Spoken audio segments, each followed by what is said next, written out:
Hello everyone, in this video we are going to discuss 10 critical variations in the Sicilian Defense, and it is basically a complete crash course of how to play the Sicilian Defense. All the variations are going to cover in this video. So I don't want to waste any further time, so let's quickly jump into the video. So we have the first variation on our board, which is also known as the Sicilian Dragon. From the white side, white starts with 1e4 and we play the move c5. From here the Sicilian Defense begins. What is the idea of c5 in this position here is, after c5, black's idea is to cover the d4 square, which is the center square, with his side pawn. So after c5, white plays knight to f3. We play d6, d4, striking in the center, pawn takes, knight to f6, attacking the pawn on e4. The basic idea of playing the move knight f6 is to attack the pawn, because if you try to play something else like knight to c6, white would be happy to play the move c4, because after knight f6, now white can play the move knight c3, and now at the place of c2, the pawn is on c4, which is a much good place to cover the d5 square. That is the reason we first play the move knight to f6, provoking white to play the move knight c3, and now the c2 pawn is not advanced to c4. After knight c3, we play g6, bishop to e3, bishop to g7, f3, short castle, queen d2, and this is the idea of white. White's idea is to do a long castle and play the move g4, h4, h5, bishop h6, and try to attack on the king side. Knight c6, bishop c4, which is the main move in the position, trying to develop the final minor piece. Bishop to d7, long castle. And here there are many ways for black to continue the position. The most traditional way is to play the move rook c8, putting the rook on the open c file, knight to e5 attacking the bishop, and then putting the knight to c4, and then trying to push the b pawn, trying to push the pawns on the queen side, and try to generate some serious counterplay. And many times h4 can be met with h5 in some position. You must be careful of that. So this is how you play this particular Sicilian Dragon variation. It's very interesting and you must know this. This was the first variation, so now let's jump to the second variation. Okay, so discussing the second variation, white starts with 1e4, c5, knight to f3, knight to c6, not playing the move d6, d4, takes, knight takes, g6, and the idea is to play bishop g7, knight to c3, bishop to g7, bishop to e3, knight f6, f3, short castle, queen d2. And if you guys notice, the position is as same, but the small difference is at the place of the pawn being on d6, the pawn is actually on d7. So black have basically saved a move. So after queen d2, black is having a very strong move is to play the move d5. Because if the pawn would have been on d6, d5 would have been less powerful. But here we are not wasting any time and striking in the center. Pawn takes, queen takes, triple attack on the knight. So after knight takes, queen takes, the position is good for black. The bishop is opened up, the queen is opened up. It's very easy to play with the black pieces, maybe bishop e6, bishop f5, connecting the rook to c and the d file, and black is already having a better position. So this is how you play the second variation, the accelerated dragon. So now let's move on to the third variation. Okay, so discussing the third variation, white starts with 1e4, c5, and here white plays the move bishop to c4. First of all, it's not as much as popular. Second, it's not as much as good. Because after bishop c4, white can simply play the move e6. And the idea is to play the move d5. Knight f3, you play a6. Now, as some lines, for example, if knight c3, black can even play b5, bishop b3, c4, and the bishop is simply trapped. So a4, trying to stop b5, and after knight f6, knight to c3, d5, striking in the center, and that's the whole idea. Takes, and now we got the d5 with the tempo hitting the bishop.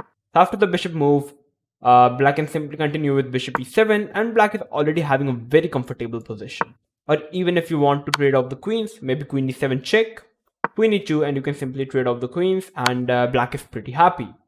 So this is how you can play this Bowdler attack if your opponent plays the move bishop to c4. So yeah, this was the third variation. So now let's move on to the fourth variation. Okay, so coming on to the fourth variation, we have the Sicilian Najdorf Variation, which is one of the most popular variation. White plays e4, c5, knight f3, g6, g4, pawn takes, knight takes, and playing the move knight to f6, hitting the pawn on e4, knight to c3, and now playing the move a6. Now what's the idea of a6? The idea of a6 is to cover the b5 square, which is a very good idea to stop bishop b5, knight b5 in some future lines. And after a6, if white plays the move like bishop c4, we are even having the strong move like b5, hitting this bishop and even preparing to play the move b4, hitting the knight and also threatening to capture the pawn. And after b7, after b5, black is having this open bishop via bishop b7, and black is having a very comfortable position.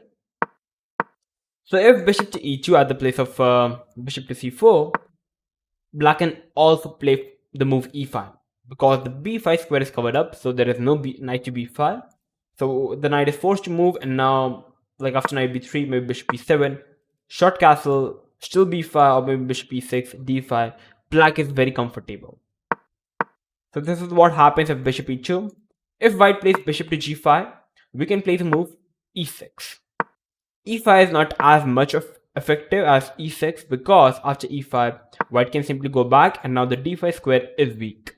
Like maybe white can even capture and play knight d5, or maybe knight d5 directly, and white is very comfortable. That's the reason after bishop g5, we play e6, covering the d5 square. And here black is very comfortable. Bishop e7, short castle, maybe a6, b5, bishop b7, knight c6, and black is very comfortable. So this is how you play the Najdorf variation, the Sicilian Najdorf variation. So this was the fourth variation, so now let's move on to the fifth variation. Okay, so coming on to the fifth variation, we have the classical Sicilian on our board. White starts with 1 e4. We play c5, knight to f3, knight to c6, d4, pawn takes, knight to f6, attacking the pawn, knight to c3, d6, trying to cover the e5 square and also trying to open up the bishop. Here, if bishop to e3, now black is having a very strong move, which is knight to g4, attacking the bishop, because this setup is very common. White's idea is to play f3, queen d2, long castle, and play g4, h4. And many people who don't know will definitely go for this variation.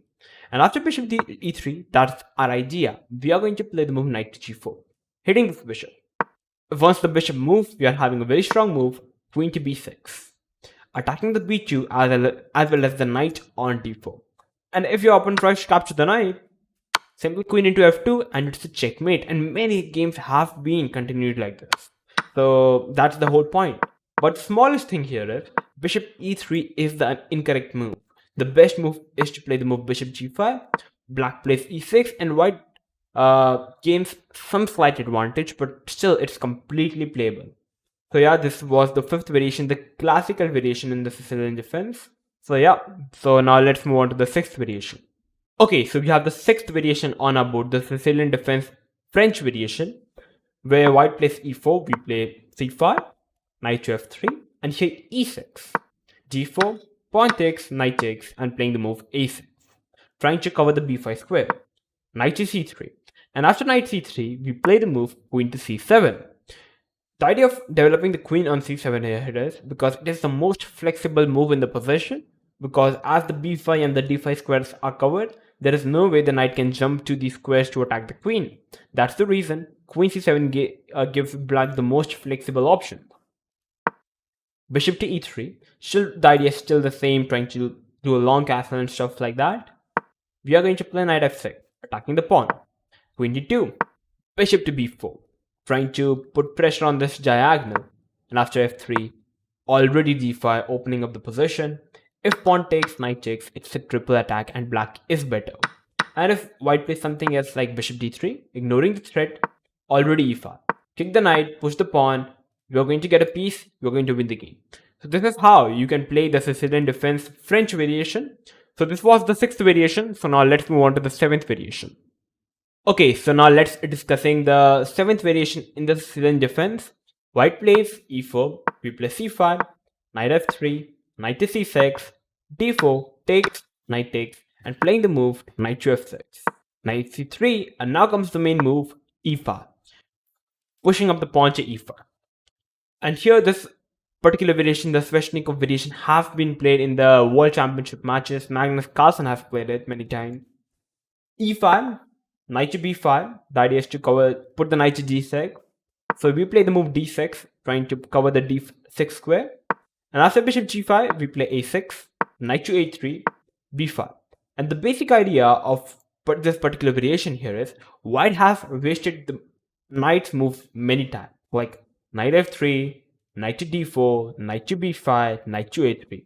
And here, the knight on a3 is particularly speaking out of the game. So put the knight on a3 back to the game. White's idea is generally to move the knight from the c3 square, then play c2, knight c2, knight e3, try to put the knight to f5 or maybe to d5. So this is the whole journey of the knight. So it is always recommended to play this particular variation when you are above 2000 rated player, because it's a very crazy and complicated variation. You must know a huge amount of theory. So yeah, this was the Sveshnikov variation under the Sicilian Defense. Very crazy. So yeah, this was the 7th variation. So now let's move on to the 8th variation. Okay, so coming on to the 8th variation, also known as the Smith-Morra Gambit. White plays e4, c5, d4 on the second move itself. And after capturing the pawn, at the place of capturing the pawn back, which is a bad move because it helps black to develop the knight to c6, and black is already pretty happy. White plays c3, sacrificing a pawn. And in this position, what is the white's idea here is, like if knight c6, knight f3, g6, trying to stop e5, bishop c4, and we play the move knight f6 if white's idea is to play simply e5, and after knight takes, pawn takes, white is having a very strong move in the position, which is bishop into f7 chain. King is forced to capture the bishop, and black simply loses the queen, and it's game over for black. So that's whole idea of white in this particular variation. But I must tell you, after bishop c4, how to continue the best way. After bishop c4, you must play the move e6 in the position, putting the pawn to e6 and d6, the most solid defense, short castle, and not developing the knight, because now there are no more bishop into f7 sacrifice. Bishop g5, bishop e7, simply developing the pieces, because you are materially up, so you must focus on your development part. Queen d2, short castle. Rook g1, a6. The idea is to play the move b5, bishop to b7, developing the final piece. Bishop takes, and here white regains the pawn, but it's alright. Queen takes, rook takes, and you can play the move knight to e5, hitting the bishop and the knight. The bishop moves back, b5, rook d1, bishop b7, and the position is extremely safe for black. Black's idea is pretty safe. Maybe rook c8, rook d8. Maybe black capture the knight and then play rook d8, and black is very happy in the position. Black is having no weaknesses. It's equal material, and black is happy. So this is how you must play this Smith-Morra Gambit with the black pieces. So this was the 8th variation. So now let's move on to the 9th variation. Okay, so coming to the 9th variation, also known as the Sicilian Lowenthal Variation. Here white starts with 1 e4, we play c5, knight f3, knight to c6, g4, pawn takes, knight takes, and already in this position we play the move e5. Not moves like knight f6, but playing the move e5. And here, if knight into c6, b into c6, and this is all black wants. Now, after b into c6, black's idea is pretty simple. I would say g5. And black is having full center control, and black is already happy in this position. Like if knight c3, knight f6, g5 is coming up, bishop e7 or maybe bishop b4, rook b8, putting the rook onto this juicy b file, and black is pretty happy. So if after e5, white plays something like knight b5, black can play d6, stopping this knight to d6 idea. And here e6, knight f6, bishop e7, short castle, bishop e6, g5, black is pretty happy. This is how you must play this Lowenthal variation. So yeah, this was the 9th variation under the Sicilian Defense. So now let's move on to the final variation, which is the 10th variation. Okay, so coming on to the final variation under the Sicilian Defense, which is also known as the Sicilian Alapin, where white starts with 1 e4, c5, c3. And now what is the idea of c3? After c3, if black plays knight c6, white's idea is to play the move d4. And after pawn takes, white is already having a pretty good center control. So this is exactly white wants and black does not want. So after knight c, at the place of knight c6, after c3, as you can see, as the pawn is on c3, the knight will not be able to put beyond c3. So in this very position, we are having a very strong move, which is to play the move d5. Pawn takes, queen takes. And here after queen d5, as the pawn is on c3, knight c3 is no longer possible.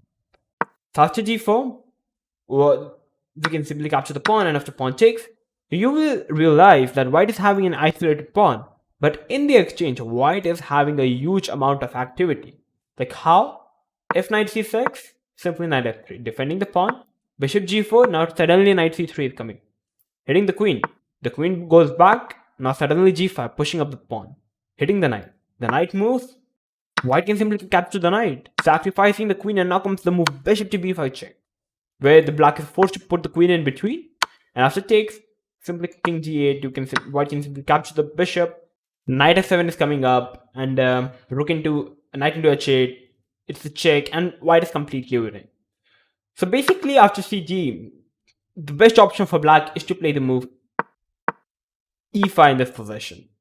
And after e5, black's idea is to simply capture the pawn, and if after pawn takes, black can simply trade off the queens, knight c6 hitting the pawn, and if white tries to defend the pawn via f4, knight h6, the idea could be to play the move knight to g4 now, threatening knight f2. So if white tries to avoid it, now suddenly knight f5, knight g3 is the threat. If knight e2 trying to cover the g3 square, suddenly bishop e6, and you will realize how, despite being a pawn down, black is having more activity, whereas white even lost his castling rights. So after bishop e6, if g4 trying to kick the knight, long castle giving a check, king g1, and now bishop e7, sacrificing a piece, but now bishop h4 check. The king is stuck, knight g3 the fourth move, and after takes, king e2, black can even capture the pawn, knight d4 check, and even first knight d4 check, and black is completely winning the game. So this is how you must play against the Alapin. You must watch some creative model games, and you would get the perfect idea of playing against this opening. So yeah, these were the 10 critical all the variations in the Sicilian defense that you must know before playing the Sicilian defense with the black pieces. So guys, that's it for today. So if you learned anything new, then make sure to like the video, share this video with everyone, and make sure to subscribe to our channel if you are new to our channel. I'm going to come up with these exciting videos like this, so yep. So if you haven't subscribed to the channel yet, make sure to subscribe to the channel because it's free for you, but it helps us to motivate to make videos like this. So I'm going to see you soon, so till then stay tuned and keep watching Oneshot Chess.